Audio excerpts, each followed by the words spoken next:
Sometimes I ask myself, does other people have to deal with the same problems I deal with? And of course, the answer to that is yes. I'm not unique. My situations are not unique. But I had a hard day yesterday. Hard day. And I got my material already in place, already edited it, got off work, went home getting ready to download to my platforms. So I get on one platform and it's not letting me go through the process of uploading it. I'm like, what the hell going on? So I'm like, you know what the hell with it? I go to my other platforms. I'll come back to you later. Kind of sort of the same thing, except I'm where I need to be. It's just not going fast. So I'm like, okay, the hell with this. Because we got to remember, I'm dealing with kind of like better upgraded equipment, not my laptop. So I'm like, okay. I go eat my dinner, or I take my shower, eat my dinner, get ready to go back and upload. Now, with my dinner, of course, I'm going to have me some beers. And, I'm kind of cross-eyed a little bit. But I'm still I was like, wait a minute. So as I'm walking into my living room, I see my, what's that thing called? I got it from USAA. It's supposed to track the electrical grid in your house. And it was beeping. So I said, oh, internet's down. So I go have another beer. And it's getting way past my bedtime at this point. I'm like, hell. I wait up a little bit longer. I couldn't no more, so I went on to bed.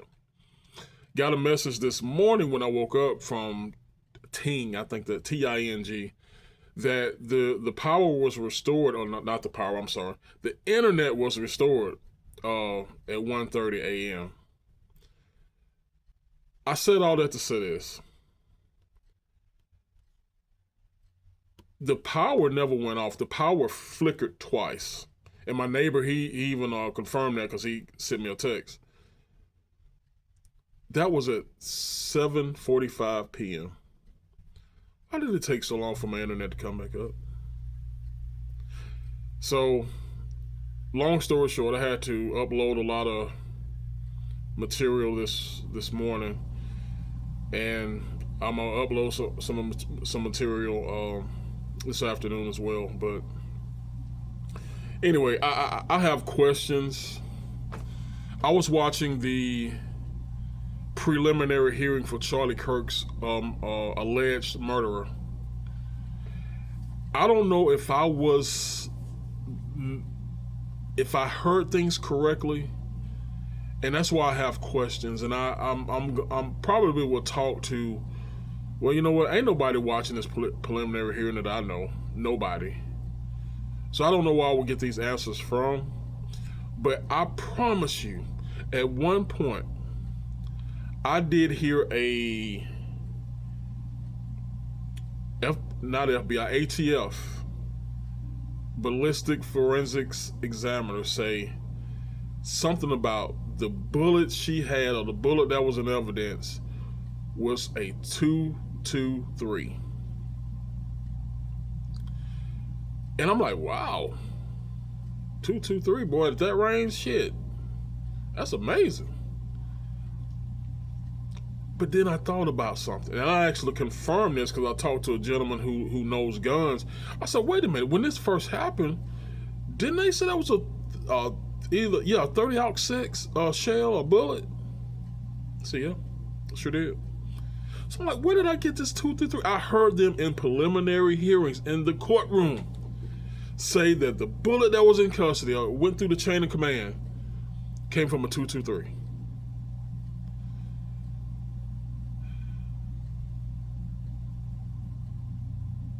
I don't know, man. She did say that the bullet was so distorted and fragmented that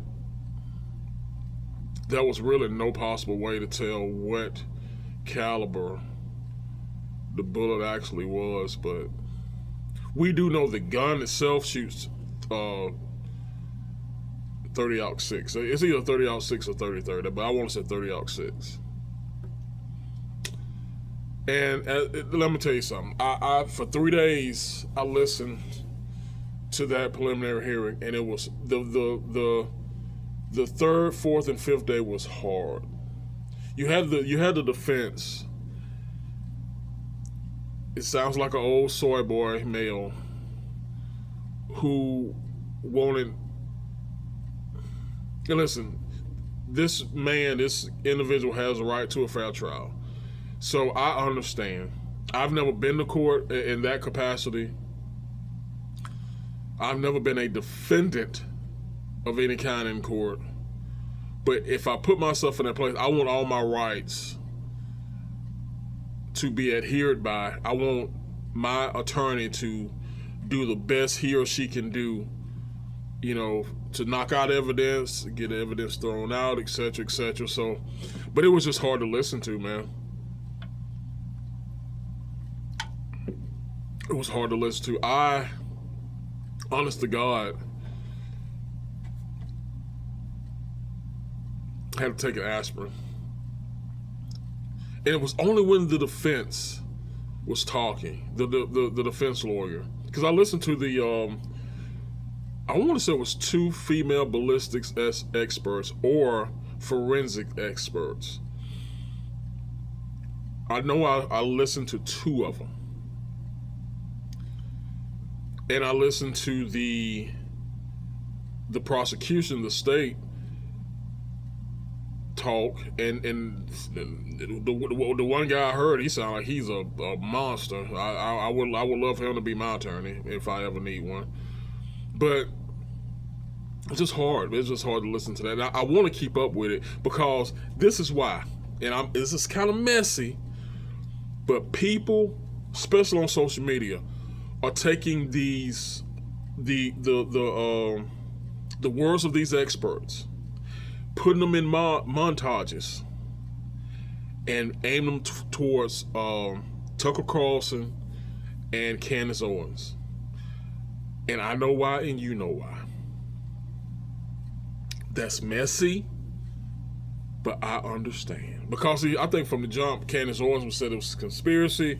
The microphone blew up in his throat, blah, blah, blah. But I'm going to be honest with you. I understand conspiracy, but you can't dispute fact. And we have the camera footage of pretty much all of that, what happened. So, anyway, you guys stay tuned, man. Not to me. If I may give a shout out to the guy I'm pretty much getting this information from, other than what I'm watching on Blaze TV, the Liberal Hive Mind, man. He's putting this stuff together, man. He's throwing it right in Candace Owens' face. So I really do appreciate that content, dude. The Liberal Hive Mind, and I think he got a meme, a website, hivemind.com or something. Just check him out. You'll get it. Anyway, let me get up out of here, man. This right here was just a little pitter patter. I appreciate you guys. I love you. In the name of the Father, Son, and Holy Spirit, you guys stay blessed. I love you, and I'll see you next time.